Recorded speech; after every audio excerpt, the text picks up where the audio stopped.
Thank you for staying with us on Joy News. Prime time now for the sports. Gary L. Smith here. And today, for the first time in the history of the Black Stars, that's about 65 years, the Youth and Sports Minister, Mustafa Usif, has said that electronic tickets will be available for a Black Stars game. And this will be for the 2022 World Cup playoff between Ghana and Nigeria next week, Friday, at the Yara Stadium. Now, this will be the first time tickets for a Black Stars game will be sold electronically. Sometimes, even when they are supposed to, there is a maintenance manual, a maintenance schedule, even when they are supposed to write to the headquarters, that's the sports authority, they might just collect and use, which is against the law. So we are centralizing it, but we are digitizing all the collection points. And currently we are going to, and for the information of the committee, the first, the match against Nigeria, will be digitizing all the ticketing points so that there will be transparency in the collection, so that whoever, the sharing will be done to all key stakeholders without any challenges, so that we can get enough to be able to maintain our facilities. I just wanted to put it to you that we are taking measures to ensure that this doesn't occur again. So the age-old practice has been to go manually. Now that we are going electronic, what are the benefits of e-ticketing? Let's look at a couple of them. So it reduces costs and also makes revenue generation easier to put together and also increases revenue generation. You can have a global ticket sales angle to whatever it is that you're doing. It improves accountability, because like the minister said, you know where every penny will go, most likely. It's convenient and helps eliminate ticket fraud, and you can effectively do what you call seat mapping, right? So you can do seat mapping as well. So joining us in studio to look at e-ticketing is Hilary Adari, marketing executive at Ticket Lake. They do e-ticketing. Hilary, thank you very much for joining us. Thank you, Gary. So this is your bread and butter. This is what you do for breakfast, yes, lunch and supper. Yes. The minister says they are going e-ticketing. How beneficial it is it? Sorry. Okay, so thank you, Gary, again. Yeah. We think it's a commendable effort by the minister to take ticketing electronically or digitally. Of course, it's going to do away with the issue of fraud on the market. Yeah. It's going to help us account more. I mean, when we face the pandemic, you wouldn't have people going to the stadium, and you wouldn't be able to do a contact tracing of people if anything should happen. But with an e-ticketing system, you're able to check all these things electronically and then make sure that everything is accountable there. There's the convenience for the users, where buying a ticket, you do not have to go through the hustle of joining queues to get tickets, but now everything is mainstream. So just a tap on your phone and you have your tickets. With global ticketing, wherever we have our footballers going, we can follow them. Now our ministers and our football agencies do not have to think of the difficult and cumbersome way of getting tickets to people out there. But then with ticketing systems electronically, we can follow them and then we can sell the tickets for them. So we believe that it helps increase the revenue baseline of our sports industry very much. And then we're able to do away with a lot of the fraud, do away with even the carbon print of printing tickets. Yeah, yes. We are going green, aren't we? Exactly. Exactly. So there are many forms of e-ticketing. It's advanced so much around the world. Now, the question I'd want to ask is, for example, from what we know, they are going to use the short code system. Yes. All right. Are there other forms? Yes. So the short code, also known as the USSD, is one of the common ways of buying tickets. Of course, it comes with its pros and cons, and you have to spend a lot of money buying the code and then issuing the code out for people to buy tickets. Yeah. We have RFID systems where we could easily have people have a card or a tag they take to the stadium and they just tap and enter.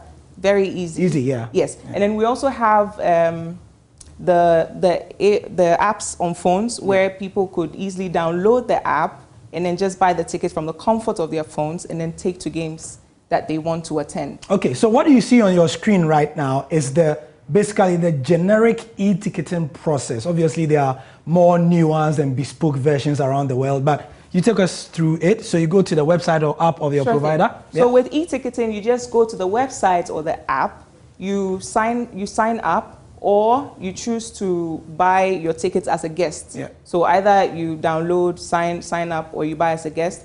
You select the match you want to be a part of. You select your ticket class and then the quantity of tickets that So ticket purchase. class being VIP or popular stand or whatever it is. Exactly. Okay. And then you choose your payment option, you make payments, and that's it. It's either you receive your ticket as an SMS or email or in the app. So then for people who are concerned about feature phones, that's like the smartphone or the YAMs that we have, there's an option for everybody. It's either you have it as an SMS, and verification at the entrance is so easy that we make your e-ticketing very seamless. So the question now is, I mean, I'm sure you've asked this, and that's why you are looking to provide a service to solve it. Yeah. Why haven't we done this for so many years? What has your research told you about why we are so averse to doing things like this? Well, I think for one, people are used to doing things in a way they're comfortable with. Yeah. Our Ghanaian population is very averse to change, if I may say. Yeah. And trying to migrate people from an analog system to a digital system is quite difficult. Yeah. So we're just hoping that by and by we can ease people in. That's why we have these options of using your YAMs or your smartphones to get your tickets. So anyhow, we are really, psyched to get people on board the digital era instead of doing things the analog way. Nice. There's something you wanted to show us. Exactly. So Ticket Lake, we work with Asante Kotoko, and as part of the innovative ways we allow their users get tickets is using a card like this. Yeah. So we have the sports club here, of course, powered by Ticket Lake. And then when you just go to the stadium, if you have the mobile app, we have a wallet feature where you just upload the amount of money you want to purchase a ticket with. And interestingly, we have a feature where you can save towards a match. So our wallet allows you to save maybe 10 cedis every day towards a match that's like 3 months away. Yeah. And then when you just go to the stadium with your card, you just tap our system at the entrance and then you enter. It's as easy as that. Yeah. So we have this for Asante Kotoko, and we really hope everybody would catch on to this and subscribe to stuff like that. Yes. So these are easier ways. So it's basically like you go to your favorite supermarket, and I know a lot of supermarkets do the loyalty cards and all that. Yes. And then you just put some money on it. Anytime you're going, you just tap and go. Exactly. Nice one. Thank you, Hilary. Thank you, Gary. Hilary Adare is from Ticket Lake, and she's speaking on the back of the announcement today at the Public Accounts Committee by the Sports Minister that the Black Stars versus Nigeria game next week Friday is going electronic where the tickets are concerned. Are you going?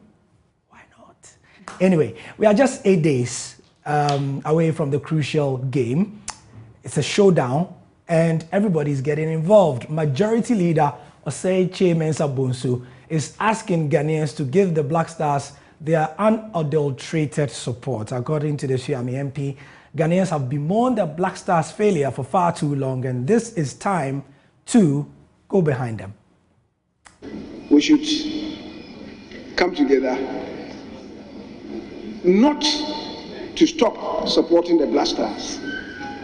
We have bemoaned the fate of the Black Stars, and I guess so many of our compatriots are not in the mood to even continue watching the tournament.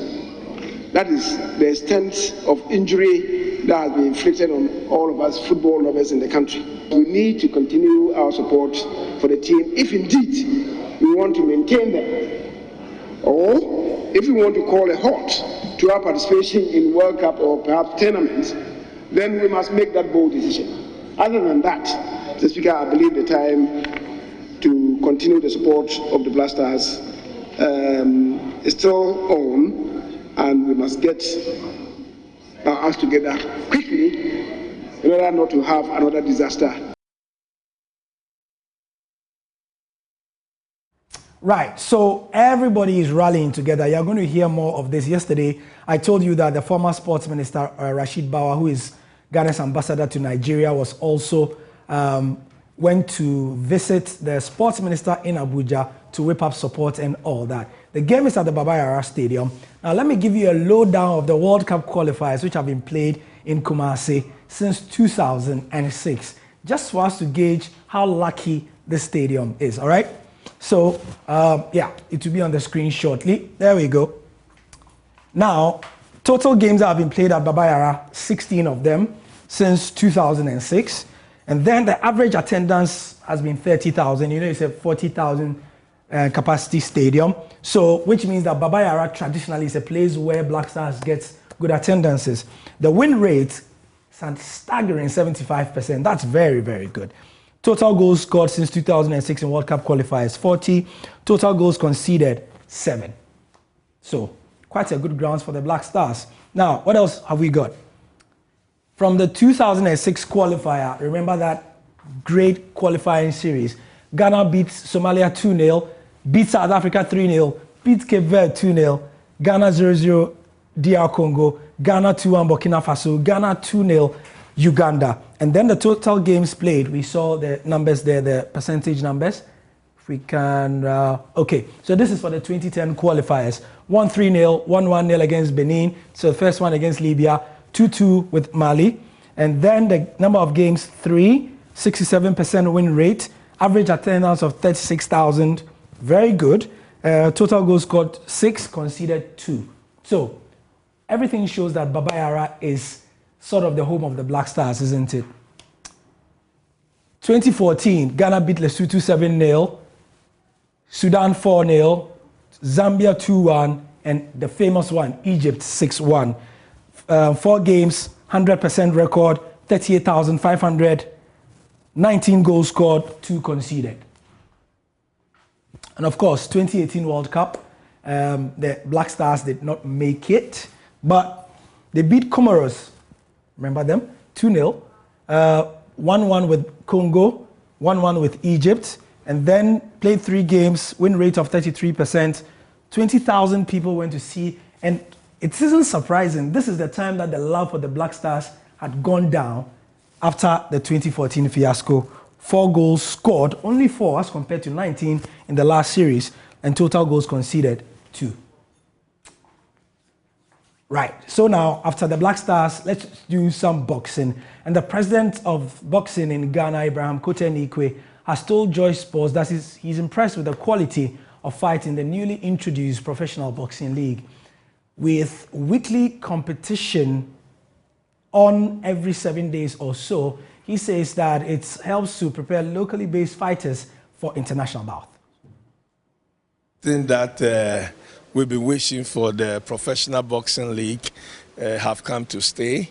Other promoters too, like Box Office, Cabric, are also working very hard in addition to the league that we are doing.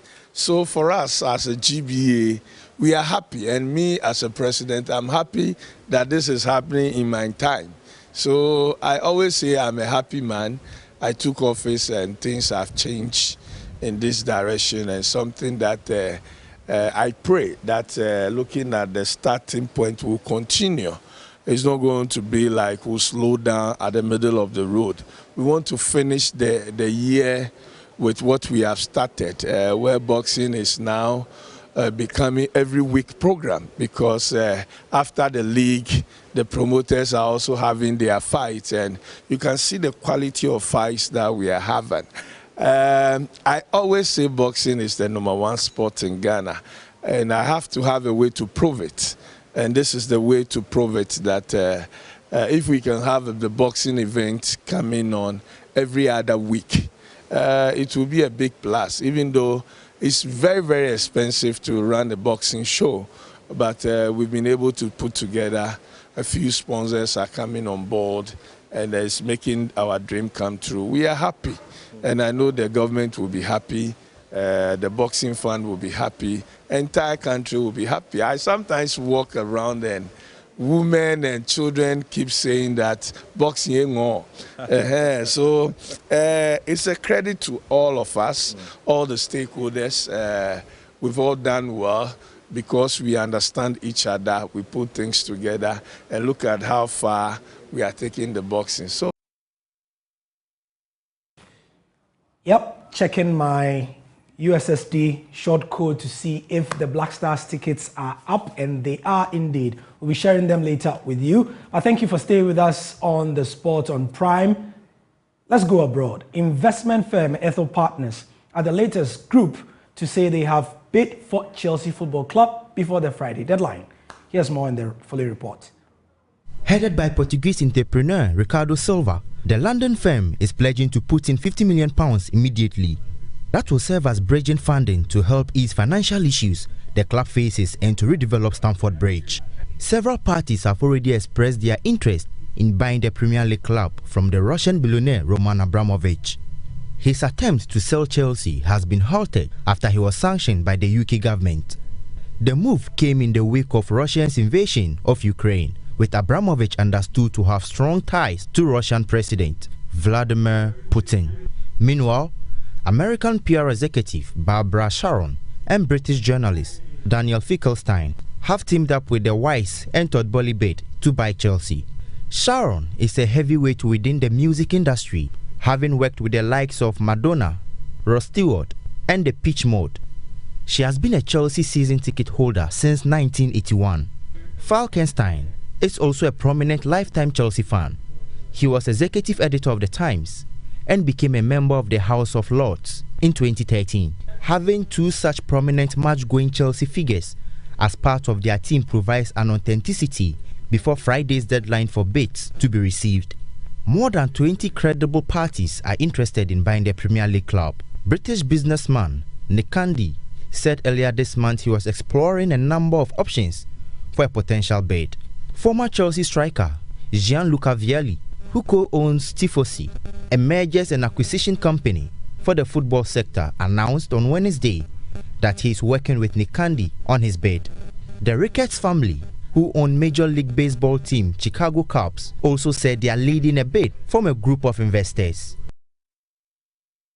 Right, so away from the Chelsea sale, let's go to the Premier League. Liverpool have moved to within 1 point of Premier League leaders Man City as they emerge impressive winners after a tough examination at Arsenal. That was yesterday evening. Liverpool have now reeled off 9 Premier League wins in succession and just a point off top spot. So what we are going to do here is a bit of comparison. Let's check the current EPL table, how the 2018-19 table was, and then the 9 remaining games of both Liverpool and Man City. Then you can make your own judgment. So this is 2018-19. Remember that season, Liverpool lost by 1 point. Man City finished with 98, Liverpool 97, Chelsea, a distance 72, Spurs, Arsenal, Manchester United. But it's just these two that we are concerned about. Will we have a similar finish, a 1-2, or would it be a 1-2? Right, let's now see the 9 remaining games of these two protagonists. Let's see what it is like. Starting with the top 6 table as it is now. Man City 70, Liverpool 69. Repeat? We'll see. Chelsea, Arsenal, Man United, West Ham United, who are currently playing as we speak in Europe. Yep. So the next 9 Premier League fixtures, they have Watford on the 2nd of April. Then they have a crazy round of games. They have Manchester City, that's the big one, at the Etihad. They have Aston Villa, who are coached by former Red Steven Gerrard. Then they have Manchester United, they are historic rivals. Then they have Everton, Derby Day. Then they have Newcastle, Moneymen. They have Spurs, Antonio Conte, Southampton. And then on the final day of the season, they have Wolves. What about Manchester City? Is it any easier for them? Right. For Manchester City, it's, have that now. Yeah, there we go. Burnley away. Then they have Liverpool, they have Wolves, Brighton, Watford, Leeds, Newcastle, West Ham, and Aston Villa. You'll be tempted to say that City's run is easier than Liverpool, but this is the Premier League where nobody is really a pushover. There'll be more drama, and we'll do the analysis on our various sporting shows here at Joy Sports. You can get more stories on myjoyonline.com. I'm Gary Al Smith. Thank you for staying with us on the sport, and that's how we end Joy News Prime today. You can follow us on social media. The following handles, it's this way.